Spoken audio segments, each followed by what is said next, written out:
Sa puso ng feudal na Japan, sa gitna ng digmaan at tunggalian, lumitaw ang maalamat na si Miyamoto Musashi, isang gumagalang samurai, maestro ng espada at bihasang estratego.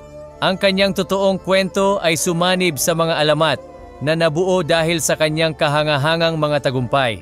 Ang kanyang epikong mga tunggalian, walang humpay na paghahanap ng teknikal na kasakdalan, at kanyang ligaw na diwa ay nagbigay inspirasyon ng paghanga at pagkahumaling sa loob ng maraming siglo.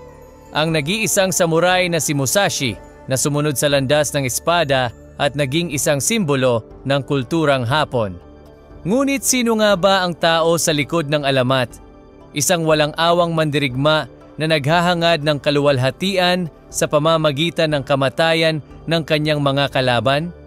O isang mandirigmang pilosopo na ang espada ay naging daan sa kaliwanagan at pagkakaisa? Noong taong 1584, ang Japan ay nasa gitna ng magulong panahon kung saan nag-aagawan ang mga feudal na Panginoon para sa kapangyarihan at lupain. Sa ganitong kalagayan, sa tahimik na nayon ng Miyamoto, isinilang ang isang batang may dakilang tadhana. Ang kanyang pangalan ay Benosuke. Ngunit ang pagdating ng sanggol ay binahira ng trahedya. Ang kanyang ina na si Omasa ay nawalan ng malay dahil sa mga komplikasyon sa panganganak. Iniwan ang sanggol na walang ina sa kanyang murang edad. Ang maagang pagkawala ng kanyang ina ay malalim na nakaapekto sa pagkabata ni Benosuke. Pinalaki siya ng kanyang ama, ang maestro ng espada na si Miyamoto Munisai, at ng kanyang mongheng tiyuhin. Lumaki siya sa ilalim ng anino ng trahedya, nahubog ang isang malayang diwa at malalim na pagkahilig sa pag-iisa. Sa kabila ng mga pagsubok, nagtamo ang kabataan ng matatag na panloob na lakas at determinasyon, mga katangiang nagtulak sa kanya sa kanyang paglalakbay bilang isang samurai, at sa kalaunan ay naging alamat na kilala natin bilang si Miyamoto Musashi. Sa pagkawala ng pagmamahal ng kanyang ina, natagpuan ni Benosuke sa kanyang ama na si Miyamoto Munisai ang isang mahigpit na guro. Si Munisai, isang bihasang samurai na kilala sa kanyang kasanayan sa espada at jite, ay inilaan ang kanyang sarili sa pagtuturo sa kanyang anak ng mga paraan ng mandirigma. Si Benosuke ay nagpakita ng likas na kakayahan sa pakikipaglaban mula sa murang edad at mabilis na natutunan ang mga teknik na itinuro ng kanyang ama. Ang jite, isang bakal na sandata na may kawit, ang naging espesyalidad ni Munisai, at natutunan ng kabataan kung paano ito gamitin ng mahusay. Nagbunga ng isang natatanging estilo ng pakikipaglaban na pinagsasama ang lakas at katumpakan. Ngunit ang edukasyon ni Benosuke ay hindi limitado sa espada. Ang kanyang tiyuhin, ang budistang monghe na si Dorin, ay walang humpay na sinubukang magturo sa kanya ng mga halaga ng pagkahabag, disiplina sa pag-iisip at ang paghahanap ng sariling kaalaman. Ngunit si Takezo ay isang rebelde. Ang relasyon ng ama at anak ay pinaghalong paghanga at pag-aaklas. Gutom sa higit pang kaalaman at pagkilala, sinubukan ni Benosuke ang mga aral ni Munisai, hinangad na lumampas sa tradisyon at hubugin ang kanyang sariling estilo ng pakikipaglaban. Si Munisai ay isang tradisyonalista at itinuturing niyang kawalang galang ang tapang ng kanyang anak. Ang kanilang mga argumento ay lalong dumadalas at ang mga hidwaang ito ay pinalala ng labis na pag-inom ni Munisai. Humantong ito sa isang masakit na pagkakalayo sa pagitan ng ama at anak. Si Benosuke, na nakakaramdam ng hindi pagkakaintindihan at nagnanais na patunayan ang sarili, ay nagpasya na lisanin ang kanyang tahanan at magsimula ng sariling landas. Nagbigay siya ng bagong pangalan sa kanyang sarili, isang simbolo ng kanyang kalayaan at ng kanyang determinasyong maging isang samurai na kinikilala sa kanyang sariling kakayahan. Ang bagong pangalan na pinili ni Benosuke, Takezo, ay sumisimbolo ng bagong simula, pagputol sa nakaraan at paghahanap ng isang maluwalhating hinaharap. Pinalaya mula sa mga tanikala ng tradisyon, handa na ang batang mandirigma na harapin ang mga hamon ng mundo. Hawak ang kanyang sandata at walang hanggang determinasyon. Nagsimulang manirahan si Takezo sa kagubatan tulad ng isang hayop. Siya ay agresibo at sa tuwing nakakatagpo siya ng ibang kabataang lalaki sa kanyang daraanan, ang kanilang pagkikita ay kadalasang nauuwi sa alitan. Dahil sa nag-aalab na pagnanais na ipakita ang kanyang kahusayan, itinapon ni Takezo ang sarili sa mga labanan. Sinusubukan ang kanyang mga kakayahan at natututo sa bawat pakikipagsagupa. Siya ay malakas at matapang. At sa bawat tagumpay, lalong tumataas ang kanyang tiwala sa sarili na pinalalakas ang kanyang ambisyon na maging isang mandirigma. Sa edad na 13, ang apoy ng ambisyon ay nag-aalab na sa puso ni Takezo. Narinig niya ang balita na si Ari Makihei, isang kilalang samurai at bihasa sa tradisyonal na paaralan ng Shinto-ryu, ay hinahamon ng sinumang may tapang na labanan siya. Naglalakbay siya sa buong Japan, hinahamon ng ibang mga mandirigma upang subukan at ipakita ang kanilang mga kasanayan. Alam ni Munisai ang kawalan ng karanasan ng kanyang anak, kaya't ipinagbawal niyang lumahok ito sa laban. Ngunit si Takezo, nadadala ng kanyang kabataang kawalang ingat, ay sumuway sa kanyang ama at isinulat ang kanyang pangalan sa pisara, sinasalungat ang autoridad ng kanyang ama. Mabilis na kumalat ang balita tungkol sa hamon. Ang tapang ni Takezo sa pagharap sa isang bihasang samurai tulad ni Ari Makihei ay nagdulot ng pagkagulat at kawalang paniwala.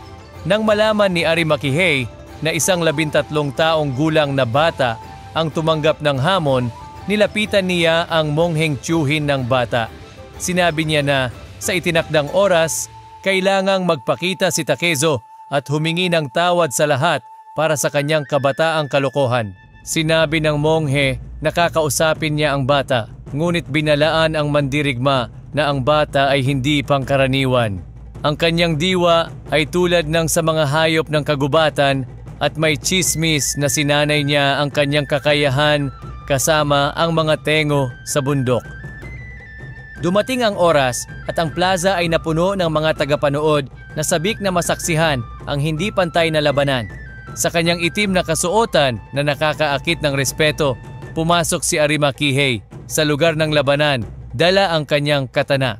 Si Takezo, nakasuot ng simpleng kasuotan at hawak ang isang boken na gawa sa kahoy, ay tila marupok at hindi handa laban sa veteranong samurai. Parang si David laban kay Goliath. Hindi naroon si Takezo upang humingi ng tawad, kundi upang lumaban. Nagsimula ang laban. Sa malalakas na atake, si Ari Makihei ay walang awa na sumugod. Umaasang tapusin agad ang laban dahil hindi niya kayang masira ang kanyang reputasyon laban sa isang bata. Subalit, maliksi at mapanlikha, madali ang naiwasan ni Takezo ang mga suntok. Gamit ang kanyang kabataan at bilis bilang sandata, ipinakita ng binata ang nakagugulat na determinasyon at tapang. Sinugod ni Musashi si Kihei gamit ang lahat ng kanyang lakas at bilis na nagdulot ng pagkabigla sa kanyang kalaban. Hindi inaasahan ni Kihei ang ganong agresibong atake mula sa isang bata, kaya't mabilis siyang napunta sa depensa. Inalis ni Musashi ang sandata ni Kihei at gamit ang isang malakas na suntok, malubhang sinaktan ang ulo ni Kihei. Ang laban ay nagtapos sa pagkamatay ni Ari Makihei dahil sa sugat sa ulo na naging unang tagumpay ni Musashi sa isang nakamamatay na labanan. Ang tagumpay na ito ay lalong nagpalaki sa marahas na tiwala sa sarili ng binatang kalaunan ay tatawaging Musashi. Ang labang ito ay nagkaroon ng malalim na epekto sa buhay ni Musashi. Ang tagumpay laban sa isang bihasa at may karanasang samurai ay hindi lamang nagpagtibay ng kanyang kumpiyansa sa kanyang kakayahan, kundi nagbukas din ng daan upang maging isang alamat. Gayunpaman, habang sinisimulan ni Takezo na patunayan ang kanyang kakayahan bilang isang mandirigma, nananatili pa rin ang diwa ng isang demonyo ng kagubatan sa kanyang loob. Kung hindi niya magagawang kontrolin ang kanyang panloob na halimaw, hindi niya kailanman maaabot ang kadakilaan na kanyang inaasam. Matapos ang kanyang nakakagulat na unang tagumpay laban sa isang bihasang 13 taong gulang na samurai, kumalat ang pangalan ni Takezo bilang isang talentadong batang mandirigma. Ngunit ang kanyang kawalang ingat at kayabangan ay nangibabaw rin, kaya't nakalikha siya ng mga kaaway saan man siya magpunta. Kapwa mapagmataas at padalos-dalos, hindi kailanman umatras si Takezo sa isang laban. Tinitingnan niya ang pakikipaglaban bilang paraan upang patalasin ang kanyang kakayahan at patunayan ang kanyang kalamangan, umaasa sa lakas upang makamit ang respeto. Ang mga eskinita at bukirin sa paligid ng Hirafuku ay naging mga entablado para sa biglaang mga tunggalian kung saan inilalabas ni Takezo ang kanyang galit. Gayunpaman, isang araw ay nahuli siya at dinala sa kilalang Zen Buddhist na monghe na si Takuan Soho na nangako sa mga dumakip sa kanya na kanyang papakalmahin ang mabagsik na espiritu ng halimaw na iyon. Itinali ni Takuan si Musashi at isinabit siya sa isang sanga ng puno. Nagngangalit ang batang mandirigma at walang tigil na nagsisigaw ng mga insulto at pagbabanta sa monghe. Ngunit tinanggap ito ni Takuan nang walang anumang pagkakagulo sa kanyang kalooban. Nararamdaman ni Takezo ang kanyang kawalan ng lakas at matinding kahihiyan. Ang tahimik na kagubatan ay lalong nagpalalim ng kanyang pag-iisa at itinulak siyang harapin ang kanyang sariling mga demonyo. Nanatili si Takezo na nakatali sa puno sa loob ng 3 araw habang si Takuan ay dumadalaw lamang paminsan-minsan, hindi upang palayain siya kundi upang tuksuhin siya gamit ang mga tanong at aral. Ang tunay na lakas ay hindi lamang matatagpuan sa mga kalamnan, kundi pati na rin sa isipan, sabi ni Takuan. Ang espada ay isang makapangyarihang kasangkapan, ngunit maaari itong magamit para sa kabutihan o kasamaan. Ang tunay na samurai ay naghahangad ng pagkakaisa, hindi pagkasira. Lubos na naapektuhan si Takezo ng karanasan niya sa puno. Sa wakas ay naunawaan niya na ang kanyang padalos-dalos na ugali, ang kanyang pinakamalaking kahinaan at kailangan niyang kontrolin ang kanyang galit upang magtagumpay sa pagka-master ng espada. Ang karanasan niya sa puno ay naging mitsa ng pagbabago kay Takezo. Hinarap niya ang kanyang sariling kayabangan at pagiging impulsibo at nagsimulang maunawaan ang kahalagahan ng tiyaga, estratehiya at pagpipigil sa sarili. Simula noon, naging gabay na ilaw si Takuan sa buhay ni Takezo. Tinutulungan siyang malampasan ang mga panahon ng pagdududa at binibigyan siya ng payo sa kanyang landas tungo sa pagpapabuti ng sarili. Ang Japan noon ay nasa bingit ng malaking pagbabago. Araw-araw, tumitindi ang tensyon sa pagitan ng mga angkan ng Toyotomi at Tokugawa na naglalaban para sa kontrol sa bansa.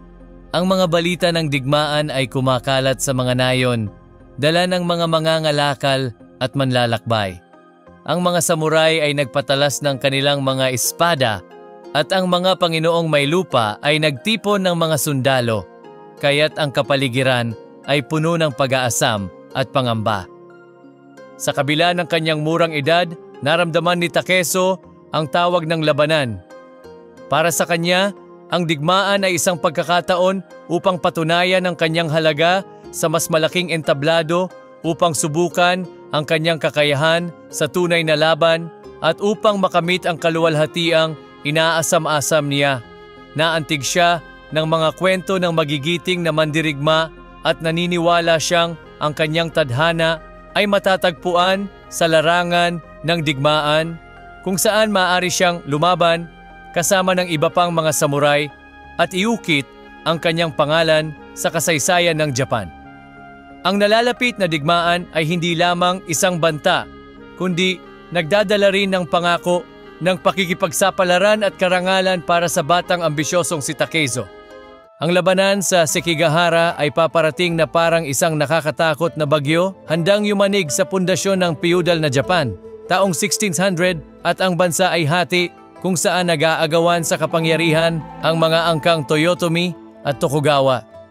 Sa isang panig, ang Toyotomi, pinamumunuan ni Hideyori, ang anak at tagapagmana ng yumaong tagapagbuklod na si Hideyoshi. Sa kabilang panig naman ay si Tokugawa Ieyasu, isang tuso at ambisyosong Panginoon na naghahangad ng ganap na kontrol sa Japan para sa sarili. Sa pagitan ng dalawang angkan, ang tensyon ay lumaganap na nagpasiklab sa mga ambisyon ng mga samurai at mga Panginoon sa buong Japan. Ito ay panahon ng nagbabagong alyansa at pagtataksil kung saan ang katapatan ay sinusubok sa pamamagitan ng espada. Sa matinding hangaring patunayan ng kanyang kakayahan, nagpasya si Takezo na sumali sa puwersa ng kanluraning hukbo na kaalyado ng Toyotomi. Sumali siya sa ilalim ng watawat ng angkang Shinmen, pinamumunuan ni Ukita Hidei, isa sa pinakamakapangyarihan at pinakamatapat na Panginoon sa paglilingkod kay Hideyori. Kilala ang mga Shinmen sa kanilang tapang at galing sa labanan at nakita ito ni Takezo bilang isang kapanapanabik na pagkakataon upang makipaglaban kasama ang mga bihasang mandirigma at iukit ang kanyang pangalan sa larangan ng digmaan. Ang desisyon ni Takezo na sumali sa angkang Shinmen ay hindi lamang isang pagkakataon. Malalim ang kanyang paghanga kay Ukita Hideye, isang lider na sumasalamin sa katapatan, tapang at dangal na hinahangad din ng batang samurai para sa kanyang sarili. Ang ugnayan ng angkan sa kanyang pamilya sa ama na gumagamit din ng pangalang Shinmen ay nagpatibay sa kanyang pakiramdam ng pagkakabilang at sa kanyang hangaring ipaglaban ang isang mas dakilang layunin. Ang Sekigahara, ang perpektong entablado para ipakita niya sa mundo ang kanyang husay sa espada at makamit ang kaluwalhatiang kanyang inaasam. Nararamdaman niyang ang kanyang kapalaran ay hindi maihihiwalay sa kapalaran ng Japan at ang kanyang espada ang maghuhubog sa kinabukasan ng bansa. Hindi pa ganap na sumisikat ang araw nang magharap ang dalawang hukbo sa kapatagan ng Sekigahara. Ang malamig na ulap ng madaling araw ay bumabalot pa rin sa larangan ng digmaan na bumubuo ng isang nakakatakot na tanawin na nagbabadyang magdala ng karahasan. Ang tahimik na tensyon ay nabasag lamang ng kalampag ng mga baluti, hiyaw ng mga kabayo at mahihinang utos ng mga komander. Sa gitna ng mga samurai, naramdaman ni Takezo ang mabilis na tibok ng kanyang puso. Isang primitibong takot ang nagtangkang lamunin siya, ngunit pinigil niya ito sa pamamagitan ng kanyang matibay na kalooban. Dumaloy ang adrenaline sa kanyang mga ugat, pinatalas ang kanyang mga pandama, at inihanda siya para sa labanan. Ang ingay ng sumisigaw na kanyon ay pumunit sa katahimikan. Nagpapakawala ng mga bakal na bola sa himpapawid at sumasabog sa kalagitnaan ng tropa ng kalaban. Yumanig ang lupa sa ilalim ng mga paa at ang usok ng pulbura ay humalo sa ulap na nagtakip sa larangan ng digmaan.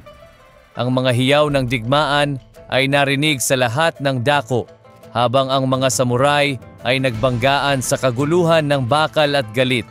Ang kalampag ng mga espada ay sumanib sa mga sigaw ng sakit at ungol ng mga namamatay. Ang amoy ng dugo at pulbura ay bumalot sa hangin na nagdala ng nakakasulasok at nakakatakot na tanawin. Hawak ang kanyang espada, isinabak ni Takezo ang sarili sa labanan na may bangis ng isang gutom na lobo. Mabilis siyang kumilos, iniwasan ang mga hampas ng kalaban at gumanti ng may katumpakan. Parang sumasayaw siya kasama ng kanyang espada, bihasa mula sa taon-taon ng disiplina habang binubuksan niya ang kanyang daan sa gitna ng kaguluhan. Bagamat hindi detalyado ang mga tala ng labanan tungkol sa kanyang mga ginawa, may mga pira-pirasong ulat na nagsasaad ng tapang ng isang batang samurai na nakipaglaban na parang isang demonyo. Sinasabing walang awa ang kanyang espada, tinatapyas ang mga kalaban tulad ng tuyong dahon na tinatangay ng hangin.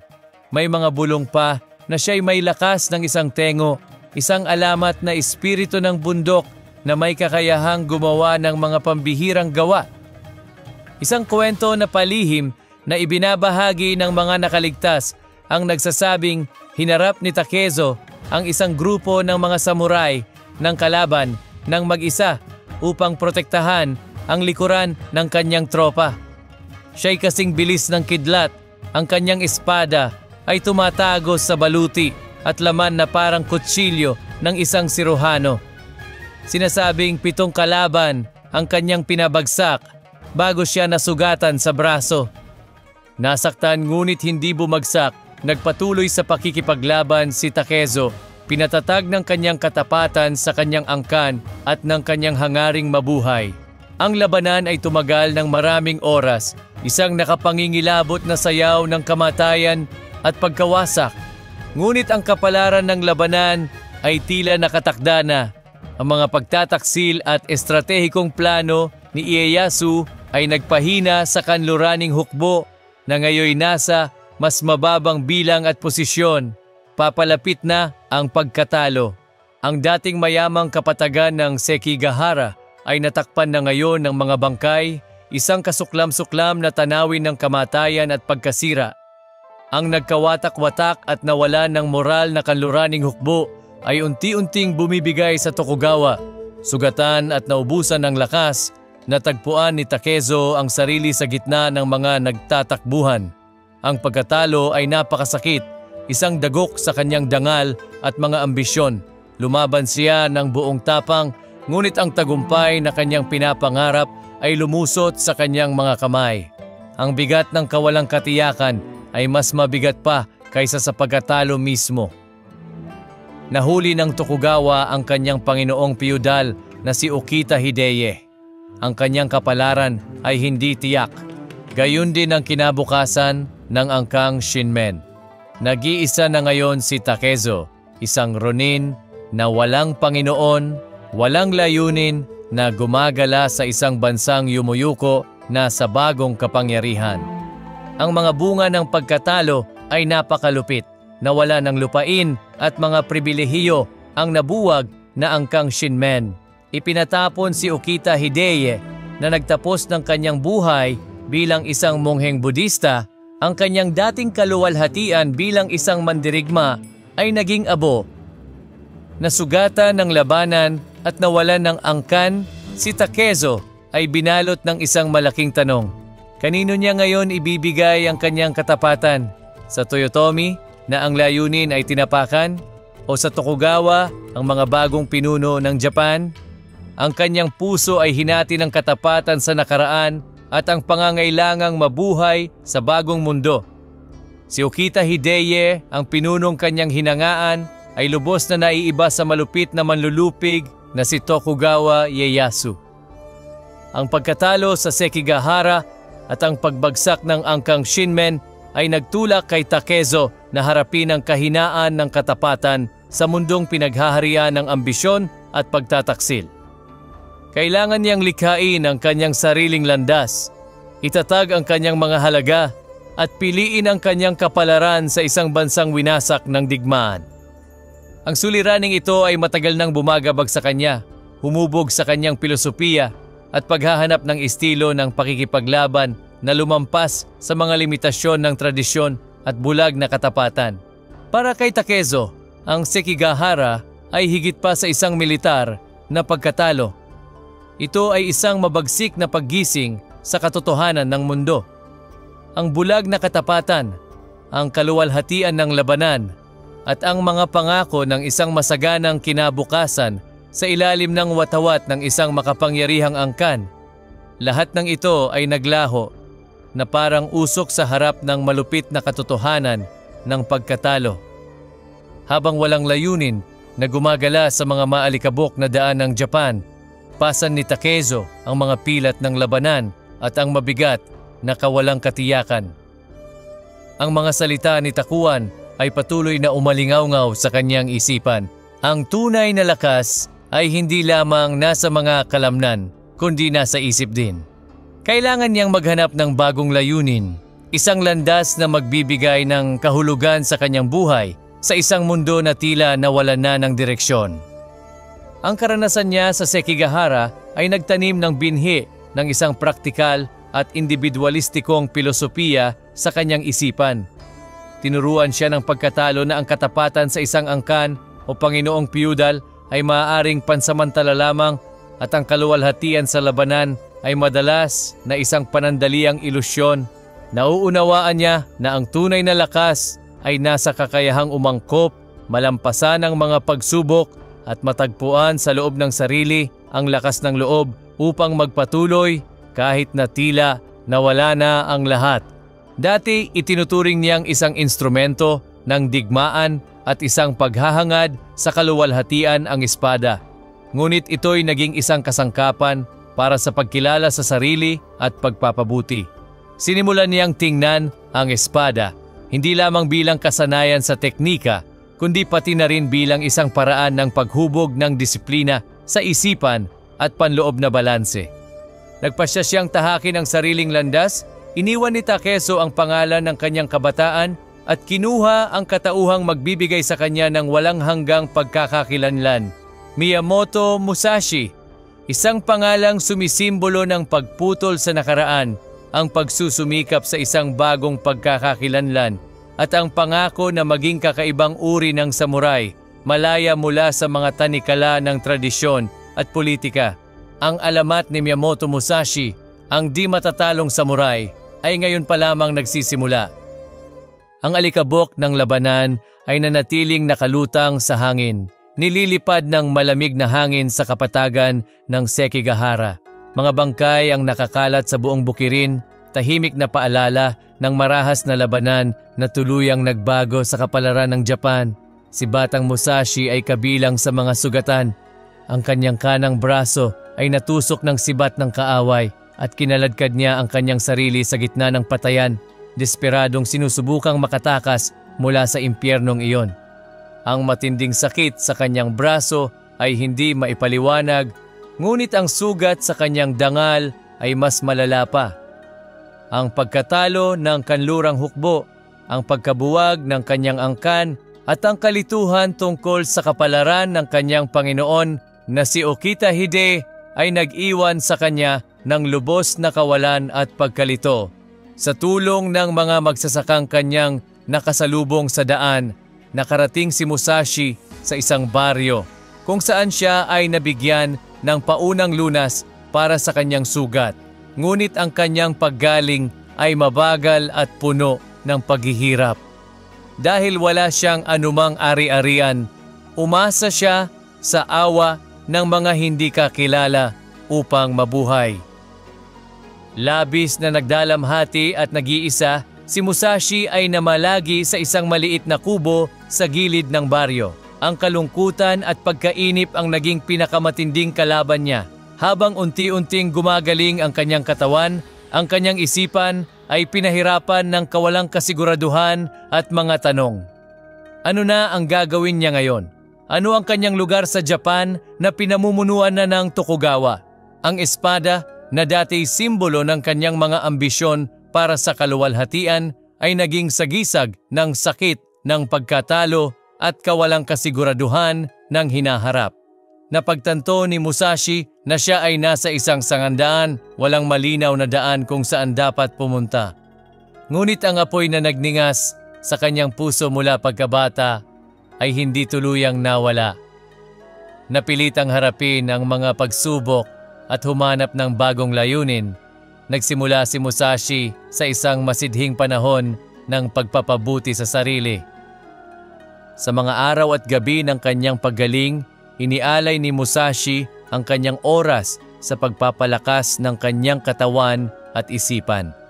Nagpraktis siya ng mga teknik sa paghinga at pagmumuni-muni na natutunan mula sa kanyang mongheng tiyuhin upang palakasin ang kanyang espiritu at kontrolin ang kanyang matinding galit. Pinag-aralan din ni Musashi ang estratehiyang militar at filosofiya upang maunawaan ang mga sanhi ng pagkatalo sa Sekigahara. at matuto mula sa mga nakaraang pagkakamali. Nilamon niya ang mga aklat tungkol sa kasaysayan, mga taktika ng digmaan at karunungan mula sa mga pantas tulad ni na Confucius at Laozi sa paghahanap ng kaalaman at inspirasyon upang hugisin ang kanyang hinaharap. Ngunit ang espada ay patuloy na tinatawag siya. Alam ni Musashi na ang martial arts ay mahalagang bahagi ng kanyang pagkatao at kailangang makahanap siya ng bagong paraan upang maipahayag ang sarili sa pamamagitan nito. Patuloy siyang nagsanay ng walang humpay, sinubukan ang mga bagong teknik at binuo ang sarili niyang estilo, mas malambot, mas intuitive at akma sa iba't ibang sitwasyon. Natuto siyang gamitin ang kanyang katawan bilang sandata, pinaghalo ang liksi, lakas at katumpakan sa kanyang mga galaw. Natuklasan niya ang kahalagahan ng tamang tiyempo, pagmamasid at pag-unawa sa kilos ng kalaban. Natuklasan din niya na ang mahahabang paglalakad sa kabundukan at kagubatan ng Japan ay mahalagang bahagi ng kanyang pagsasanay. Sa kalikasan, natagpuan ni Musashi ang panloob na kapayapaan at inspirasyon upang kumonekta sa kanyang intuisyon at pinuhin ang kanyang kakayahan bilang isang samurai. Matapos ang panahon ng paglalakbay at pagpapabuti sa sarili, si Musashi ay nagbago. Ang pisikal at emosyonal na mga pilat mula sa Sekigahara ay naging paalala ng kanyang katatagan at determinasyon. Lumabas siya bilang isang mas mature na mandirigma, parehong disiplinado at may malalim na kamalayan sa kanyang lakas.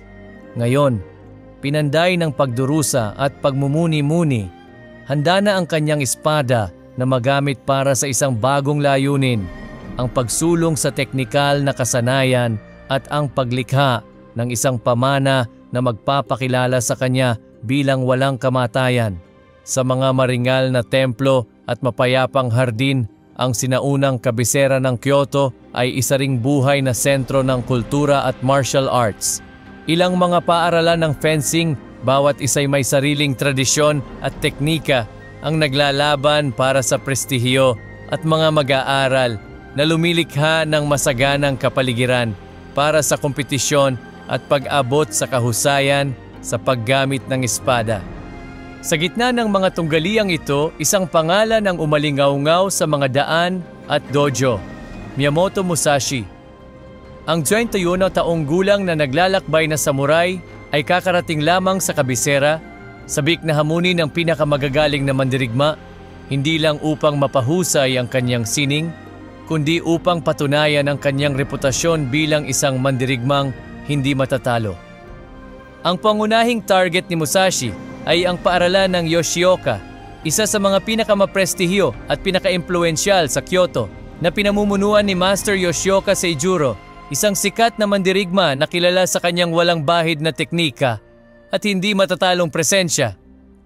Si Seijuro na nagmula sa mahabang linya ng mga tagapagturo ng samurai at kilala sa kanyang pagsasanay sa pagtitig, isang anyo ng meditasyon na nagpapatalas ng kanyang focus at pananaw, ay ang perpektong hamon para kay Musashi.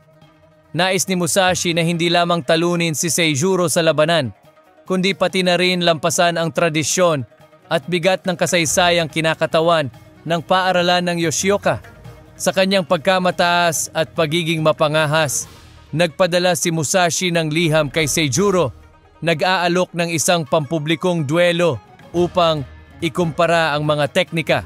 Tinanggap ang hamon at ang napiling lugar ay ang bukirin malapit sa templo ng Rendaiji sa labas ng Kyoto. Sa itinakdang araw, dumating si Seijuro sa larangan ng labanan, suot ang kanyang walang kapintasan na kasuotan at sinamahan ng kanyang mga disipulo. Taglay niya ang awtoridad at kumpiyansa, bunga ng mga taon ng pagsasanay at ng kamalayang may ganap siyang kontrol sa kanyang sining. Ngunit si Musashi ay lubhang huli para sa duelo at si Seijuro ay naghintay sa kanya ng may matinding pagkabagot at galit. Sa wakas ay dumating si Musashi, bitbit ang kanyang kahoy na espada at nakasuot ng pangkaraniwang kasuotan, na hindi bagay sa ganong klase ng duelo. Mabilis niyang sinuri ang paligid at ang asal ng kanyang kalaban.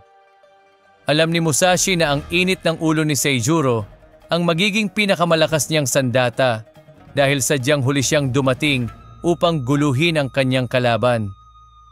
Nang sa wakas ay nagsimula na ang duelo, galit na galit si Seijuro, itinapon ang kanyang bukuto at hinugot ang kanyang katana. Nais niyang patayin ang bastos na Ronin. Si Seijuro ay sumugod ng buong lakas, tulad ng isang tigre. Ngunit si Musashi, gamit ang liksi ng isang pusa, ay mabilis na nakailag. Nahulaan na niya ang magiging reaksyon ni Seijuro at ginamit ang galit nito bilang sandata laban sa kanya. Sa isang tumpak at makapangyarihang hampas, tinamaan ni Musashi ang kaliwang balikat ni Seijuro. Ang epekto ng boken ay napakalakas. Nagdulot ng matinding sakit at pansamantalang pagkaparalisa sa braso ng samurai. Sa pagkabigla at kahihiyan, bumagsak si Seijuro sa lupa. Wala nang lakas upang ipagpatuloy ang laban. Ang mga nanonood na hindi makapaniwala ay nasaksihan ang pagbagsak ng dakilang maestro ng Yoshioka sa harap ng isang naglalakbay na samurai at ang kanyang simpleng kahoy na espada. Kung ginamit ni Musashi ang kanyang talim, tiyak na patay na si Seijuro. Lubos na nalugmok sa pagkatalo at hindi magamit ang kanyang braso, iniwan ni Seijuro ang paaralan ng Yoshioka at nagretiro sa isang monasteryo ng Budismo. Naghahanap ng bagong layunin sa kanyang buhay sa katahimikan at espiritualidad. Ang panahon ni Yoshioka Seijuro, ang dakilang Kenpo, ay nagtapos na. Ang tagumpay ni Musashi ay kumalat sa buong Kyoto na nagtatatag ng kanyang reputasyon bilang isang kahangahangang duelist. Ngunit ang galit ng mga kapatid ni Yoshioka na uhaw sa paghihiganti ay magdadala sa naglalakbay na samurai sa isang bago at mapanganib na labanan, susubukin ang kanyang mga hangganan at huhubugin ang alamat na magpapabuhay sa kanya magpakailanman. Nang si Seijuro, ang maestro ng paaralang Yoshioka, ay napabagsak ni Musashi, ang balita ay umalingaw-ngaw na parang kulog sa buong Kyoto. Ang kahihiyan ng angkan at ang pagbagsak ng maestro na minsang sumasagisag sa tradisyon at kawalang talo ng paaralan ng Yoshioka ay nagdulot ng matinding galit sa mga samurai ng angkan. Ang paghihiganti ay naging kanilang sigaw ng labanan. Ang kapatid ni Seijuro na si Yoshioka Denshichiro, isang dalubhasang mandirigma na kasinggaling ng kanyang kapatid at kilala sa kanyang lakas at liksi, ang kumuha ng pamumuno sa paaralan. Siya ay determinadong ibalik ang nawalang dangal at ipaghiganti ang karangalan ng kanilang pamilya. Si Denshichiro ay isang kahangahangang tao, taglay ang isang matinding presensya na nagpapanginig sa kanyang mga kalaban. Ang kanyang paboritong sandata ay ang Nodachi, isang napakahabang at mabigat na espada na kanyang ginagamit ng may nakakabighaning bilis. Nilulupig ang kanyang mga kalaban gamit ang makapangyarihang mga atake. Ang balita ng hamon ni Denshichiro ay nakarating kay Musashi. Alam ng mandirigmang lagalag na ang labanang ito ay mas mapanganib kaysa sa kanyang duelo kay Seijuro. Si Denshichiro ay hindi lamang isang bihasang manlalaban. Siya ang tunay na sagisag ng paghihiganti. Ang laban ay itinakda sa isang lugar malapit sa kabisera, isang bukas na parang sa gitna ng isang kagubatan ng mga pine. Ang nagtipon ng mga tao upang panoorin ang palabas ay mas marami pa kaysa noong nakaraang laban. Ang katanyagan ni Musashi ay mabilis na kumalat at lahat ay gustong makita ang resulta ng sagupaan ng dalawang magagaling at matibay na samurai. Si Musashi, na nakasanayan ng dumating ng huli upang buwisitin ang kanyang mga kalaban at guluhin ang kanilang konsentrasyon, ay nagpasya ng bagong taktika para sa labanang ito. Alam niyang uhaw si Denshichiro sa paghihiganti at sabik na makaharap siya. Sa pagkakataong ito, dumating si Musashi ng mas maaga kaysa sa itinakdang oras. Nagkubli siya sa lilim ng mga puno ng pine, pinagmamasdan ang paligid at hinihintay ang pagdating ni Denshichiro. Nang dumating si Denshichiro, para siyang paparating na bagyo. Ang kanyang mahabang espada ay kumikislap sa ilalim ng araw at ang kanyang mukha ay puno ng galit at puot. Sumigaw siya kay Musashi, "Nagkukubli ka ba na parang duwag? Lumabas ka at tanggapin ang aking galit." Lumitaw si Musashi mula sa mga anino. Ang kanyang tindig ay mas kalmado pa kaysa noong nakaraang laban at may bahagyang ngiti siyang sinabi, "Pinagmamasdan ko lang ang kagandahan ng kagubatan. Hinihintay ang tamang sandali upang simulan ang ating sayaw ng mga espada." Ang matinding galit ni Denshichiro ang nagpasimula ng laban. Siya ay sumugod ng may serye ng malalakas na pag-atake, ngunit mabilis na iniwasan ito ni Musashi. Ang kanyang mga galaw ay matulin at hindi mahulaan, tila isang pusang naghahanap ng biktima. Ang sagupaan ay tila isang nakamamatay na sayaw ng mga espada, isang pagtatagisan ng kalooban at espiritu. Sa bawat galaw ni Denshichiro, gumanti si Musashi ng isang tumpak at mabagsik na kontra-atake na nagpayanig kay Master Yoshioka at naglantad ng mga kahinaan sa kanyang estilo. Sa pamamagitan ng likas na talino at pag-unawa sa psikolohikal na aspeto ng laban, sinamantala ni Musashi ang init ng ulo ni Denshichiro na lalo pang nawalan ng kontrol habang dumadaan ang oras at tumataas ang kanyang pagkabigo. Sa isang mabilis at nakagugulat na hakbang, nadisarmahan ni Musashi si Denshichiro, pinabagsak ang kanyang kahoy na espada mula sa kanyang kamay. Walang pag-aalinlangan, ginamit ni Musashi ang mismong sandata ng kanyang kalaban upang bigyan siya ng isang nakamamatay na tama sa ulo na nagtapos sa laban sa isang iglap. Natahimik ang mga tao, gulat sa mabilis at marahas na labanan. Ang maipagmamalaking maestro ng Yoshioka, si Denshichiro, ay bumagsak sa pagkatalo at ang kanyang paghihiganti ay naging abo. Ang pagkatalo ni Denshichiro ang nagbigay wakas sa angkan ng Yoshioka. Ang kanilang paaralan na minsang kinatatakutan at iginagalang sa buong Japan ay tuluyang napabagsak ng isang nag-iisang mandirigmang lagalag na nagpakitang siya'y higit na bihasa, matalino at walang awa kaysa sa lahat ng kanilang maestro. Ang galit ng angkan ng Yoshioka na sumiklab dahil sa pagkatalo ni Seijuro at Denshichiro ay naging isang hindi mapigilang pagnanais ng paghihiganti. Sila'y nagtipon sa napakaraming bilang, nanumpa na wawasakin ang mandirigmang lagalag na walang takot na hinamon ang kanilang tradisyon at dangal. Ang balita na tinanggap ni Musashi ang hamon ng angkan ay mabilis na kumalat sa Kyoto na parang apoy at ang lungsod ay maghahanda na makakita ng karahasan at dugo na hindi pa kailanman nasaksihan noon. Ang napiling lugar para sa laban ay nasa tabi ng malaking punong pine sa templo ng Ichijoji, isang banal at mapayapang lugar, ngunit tila mapait na napili para sa isang marahas at walang pag-asang sagupaan. Alam ni Musashi na haharapin niya ang isang hamon na walang katulad. Ang angkan ng Yoshioka ay hindi makukuntento sa isang tradisyonal na duelo. Sila'y naghahanda para sa isang ganap na labanan, gamit ang lahat ng kanilang kakayahan. Narinig na ni Musashi ang mga usap-usapan tungkol sa layunin ng angkan at nalaman niya na ang bilang ng mga kalaban na nakaabang sa kanya ay napakalaki, ngunit mas matindi ang kanyang determinasyon. Sa dami ng mga aral na natutunan niya mula sa kanyang mga nakaraang laban, nakabuo si Musashi ng sarili niyang estilo ng pakikipaglaban.